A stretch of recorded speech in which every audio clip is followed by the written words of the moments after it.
First of all, coronavirus related crisis is already create a lot of stress, and it's a real huge stress problem for all of us, not just for couple, and anyone who get involved, right?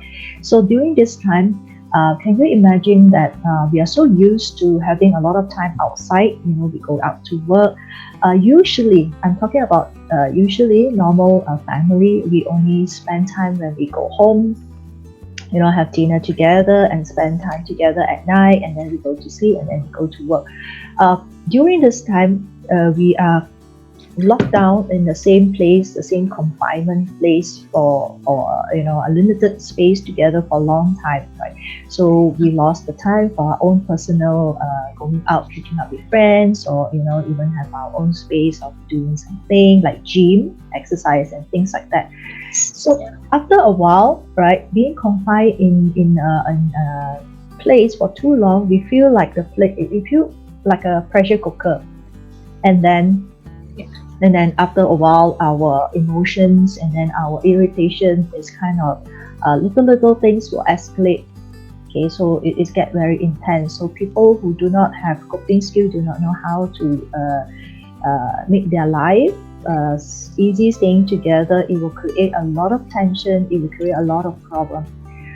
Not just confined together for the whole day, and also the changes that come to our daily routine. For example, working from home, and then for couples who have children, they have to also take care of the children, right? And also cooking. Let's say I never cook three meals when I'm working, but now I have to come up with ideas, and I have to come out and I have to cook breakfast, lunch, and things like that. And there's a lot of chores also, and also not just on that kind of adjustment, it's also on the stress of either one of us will lose our job, okay? And if we are doing business ourselves, we kind of stress out with the budgets, right? Our finance, and also budgets of food, and also that worried that whether we get contracted with the disease and things like that. So there's a lot of things going on during this time. So people usually who do not know how to cope with the emotions, they get irritated very easily. When couples know how to handle their emotion, when they are taking responsibility for what they are feeling, right, rather than depending on the other partner to help make them feel better or whatever to solve their stress. So that's the difference, right? So couple who has skills, couple who know what to do, and they can communicate and they can express their feeling. Like for example, like I know how I'm feeling, right? So I can say that I need my space, right? I'm stressed now. Can you help me take over the cooking for today, or can you, take care of the child? So for today, so they take turns and they help each other, and then give each other the space, the time to rest, right? So they can work as a team, okay? And for couples who can express themselves and talk about their feelings, that will help a lot. It's the way of communication. Actually, on Wednesday, the Star newspaper did an article on about what you call MCO spike in domestic violence case. So it is true, 45%. Okay, according to our Bukit Aman director, she said 45% of those cases that come in and reported of domestic abuse and things like that is because of miscommunication. There's a misunderstanding, right? Because we do not know how to express our need in the correct way. So it became a blame, or it became a personal attack. Why you always not helping me? Why you always? So we use words like that. Then it sounds like a criticism, right? So it is not. How can it be always? How about the time that I help and things like that? So little things like that can create a lot of tension, because the tension itself during the coronavirus lockdown is already huge. Okay, let's say I'm already feeling 80% stressed out. So just a little bit of irritation you add on to it is 88%. So it's like almost full we are. But if you do not know how to empty that is just keep piling up. So for those couple who are doing great, is because we know how to empty it. Of course, sex in the first place, it gives the couple opportunity to bond, okay, to feel closer and to feel intimate, okay, affectionate, okay, to feel affection, and also it is pleasurable and fun. Okay, it's supposed to be a fun sharing time together, right? But if one of the partner is stressed out, okay, then that could be the problem. Let's say one of the partner is very overwhelmed with the house chore, with taking care of the kids, and also work, So then they need to talk about it, right? So we need to talk about it, how to manage the time, and the other partner have to be okay with having to engage in sex. Because if one is very stressed up, and then the whole purpose is gone. Okay, it's supposed to be two agree to that. So it's still talk back to how they can manage the stress. So if the stress level is managed well, then they can spend time together. Eventually, it will just come very naturally. If we talk about the most severe one, the physical abuse that endanger life, right? Which is very unsafe. Okay, then the other couple should always take. A lot of times, abuse became worse is because the other partner didn't really know how severe it's going to be. But if it is serious enough, is you know that it's going to cause a matter of life and death, right? Always, first things, be safe, report, call someone, call the NGO, call the WAO, call the police, call 911. Okay, follow your intuition. If you know that it's really, really not safe, then seek help, follow your intuition and get help. Do not wait, right? So coming for those that's not so severe, which is emotional abuse and verbal abuse and things like that, right? Now, like I said, 45% statistically from Bukit Aman, they say it's because it's miscommunication. Okay, so miscommunication, if it's really a lot to do with miscommunication, so we really need to learn, okay, how to help our partner calm down, okay, how to know what makes him or her angry or frustrated. Okay, clear the misunderstanding. Okay, why is he frustrated and angry with me, right? It's because sometimes people feel very angry. It's like, why are you so selfish? You're not helping me, you're not caring about me, and things like that. I think which is not true. They just feel alone and they just feel not cared for. But actually, everyone is there. Everybody is doing their part, right? So having a good communication, express your needs, and also first you need to calm the person down. It's like, okay, I'm seeing you upset. I'm seeing you very angry about this matter. If you need a rest or you need your space, let's talk about it when you come down. Okay, what do you need me to help, or what do you need me to do, or we can work this together, right? So help the person who are angry calm down, and then create a safe space that they can talk about. Sometimes it's the same. You just have to reflect their feeling first. It's like, for example, let's say road rage, you somebody bang your car, right? If you fight fire with fire, definitely it's not going to go anywhere, right? So the person come down from the car and then very angry with you. First, we want to react. It's about the reaction. All of us, when we get attacked or we want to react, either we want to fight back or we want to run away, right? So do not react but respond. Always respond. So what is the person angry about? So, okay, I'm sorry, okay, I bang your car or you bang my car or anything like that. So I'm sorry first, okay, I know. Reflect the person's feeling. I know you're very angry with me, okay, I know you're very upset now, okay, just calm down, okay, just calm down, right? If the person are not listening, they're under alcohol abuse or they are under influence of drugs and things like that, when they are not listening and your life is really in danger, always focus on the safety. Always listen to your intuitive. Take actions when things are really beyond, it's escalating and you're not safe. Call 911, call any NGO line that you need help. Even it's hard to feel calm. You say like, Faith, how can I feel calm when this person is screaming at my face, or I'm so scared, or I want to punch him, right? You have to, right? Because if you are calm, then the other person will not escalate so much, right? He might not calm down a lot, but it is always about the energy. You have to stay at in control state. Okay, calm, not just like right? You have to be in control. You have to know what you can do when you are in control.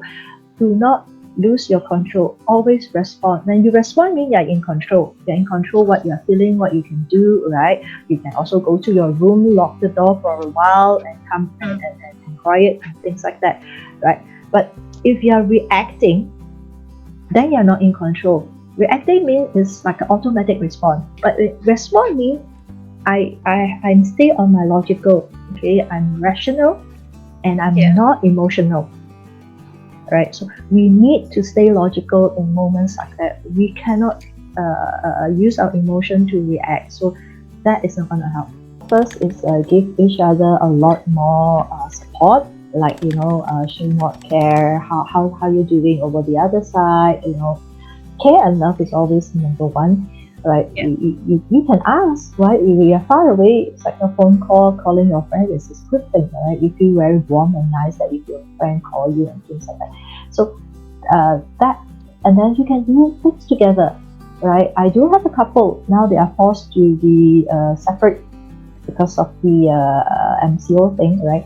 So I asked them to watch a movie together, same movie, right? You watch from your, but after the movie or during the movie, we can talk, hey, this is what, and then we can laugh together. We can hear each other laughing, and also we can share, what you think about this movie, and then you can play an online game together. So there's a lot of things that you still can do together or over, internet, right? Set time to talk. Set time like half an hour or 1 hour every night. Catch up. Don't talk about the stressful thing. Talk about, hey, how's your days? Funny things that makes you laugh. Share about, hey, this I found out this, I found out that. Right?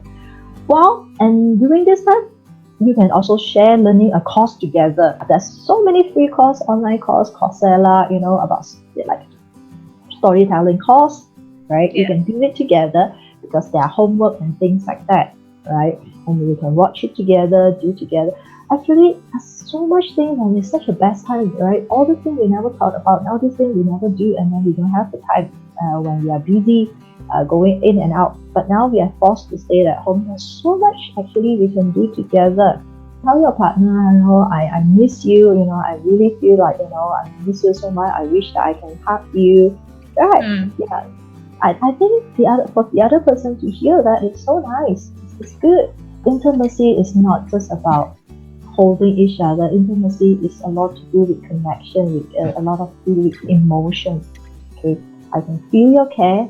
I can feel you care about me. I can feel that you miss me. I can feel that you want me. I can feel that you care about me, and I feel that I'm so important to you that you want to talk to me. And that is very, very high level of intimacy.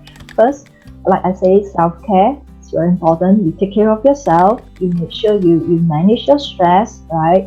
Have your own space. Okay. Ask for time to take. Like for example, we share house chore. If we are parenting, then we share. It's like if you're doing a whole day cooking or whatever, just tell your partner, okay, give me 1 hour break just for myself. Can you take over?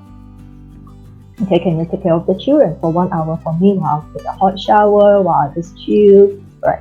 Share your responsibility, respect each other's space, okay? First of all, you really have to be responsible of your emotion. You have to be in charge of yourself first. You make yourself happy, not waiting for your partner to make you happy. right? Be responsible of how you feel your feelings. Okay, create time for rest, create space, right? Talk about your sharing responsibility. All this actually can be talked about and way before we even fight. And also embrace the change. Know that you have to adjust to this new change. So instead of against it, fighting with it, I embrace it. So I make changes, right? So embrace the change, okay? And then aware of your limitation, okay? Take a breather if you want, okay? Control what is within your control. Do not control what is beyond your control. Like you do not know how long this thing. So then don't get upset with how long this is going to extend. Okay, just embrace the change, adjust our life according to the change. And after a while, you are able to go along with it, and then you will feel that the stress. You are not stressed because you are not looking at things that you cannot control. A lot of us get stressed is because we try so hard that wish that things could be back to normal and the way that we want it. It is not in our control. And also the last thing, of course, you can do exercise, having some fun together, and meditation. Meditation is very important. Do some mindfulness, deep reading. There's a lot of YouTube. It's not long. It's only a few minutes. So you don't have to go for a proper like classes, right? Just you using the YouTube, a 15-minute meditation is good enough, right? And the last, if we really cannot, okay, I really cannot do everything that Faith talked about, right? I'm still stressed in life. Then please call for help. Right? There's a lot of during MCO. I noticed there's a lot of center. There's a lot of NGO. They give free phone counseling. They have helpline and things like that. Just call one and they will teach you. They will teach you a lot of coping skills, how to manage your stress and lower your stress. Yeah. Okay, so maybe you can invite, you can just ask questions as like, okay, I don't know why the person give you a silent, is that upset with you, so you say, okay, I know you're upset, you don't want to talk about it, right? So I will leave you, I respect that, I give you the space, and then can we talk this through later, right? So if the person still refuse to talk, and then you can do some own insight or getting, because I do not know what is the overall context, right? So what caused the person like that? Okay, what happens before that? Okay, is it some misunderstanding, or is it that I do something that the person is so angry, or is that so only the person will know what caused this person to want to talk. Okay, so look back and then know what is the issue, and then in a way express that. And it's like, okay, if it's something that I did wrong, okay, I'm sorry, okay, that hurts you, or okay, I makes you very angry and you're very upset now. Okay, I'm sorry what had happened. So I will give you the space, respect the person having the space, and then when the person calm down or whatever, and then engage again and ask, can we talk about it? Can we talk about the issue just now? And the person says, nope, I don't want to talk about it. Just let it be for a while until the person are willing to talk about it. If after a while it's like stonewalling, or 3 months that you guys are not talking about it, then again you can suggest, okay, let's go for a counseling session. Let's have someone to help us through this. We cannot be stuck not talking, right? So it's true, we cannot be stuck forever. So whatever you're upset about me, your frustration or anything, okay, you can tell the counselor. If they know the communication is breaking down and they're still doing the same thing and expect change and expecting, I'm not changing, but I expect you to change, then I think that is called insanity law. If you don't do anything different and expect something will change the next day, everything will be voila. Let's say I talk the same way and I expect tomorrow we will be happy. That is not going to work, law. I mean, it's logical, isn't it? It's like doing the same thing and expect a different result. It's not going to work. So taking responsibility again for ourselves. If you think that the way you communicate with your partner is not working, you're just escalating and fighting, change the way you talk to him or talk to her then. Right? So the way you express and the way you ask him to help you clean the dishes is never happen. It always ends in a fight. Use another way to get him to help you. Don't keep saying the same form of asking him to help. It's like you keep using this method, it's not helping. And why you keep using the method? Right? You should change the way you communicate. Come up like, instead of, hey, can you wash the cup? Right? So it's always like this tone doesn't help. Then, okay, can you help me? I'm really stressed out. I just need you to help me today. Right? So I change my way of talking, or I change my tone, or it still doesn't help. Then use another way. Yeah. And then at the end, it's like it still doesn't work, nothing works. While you don't want to have a fight, you don't want to get things upset. Like I say, control what you can control if needed. Yeah. Then you take you rest. You don't have to wash it also. But when you are okay, when you rested enough, then you just do the washing yourself. I know it sounds not fair. I know it sounds whatever. But which one you want first? You want to not to have a fight? To solve the fighting problem first, or you just want this continue spiral down, right? Yeah, it doesn't sound fair that why do I have to do the cleaning, why do I have to manage my own emotions, why can't we do something? Because like I say, we cannot control the other person, it's something beyond our control. But what I can control now is about me, what is in my hand, what can I do?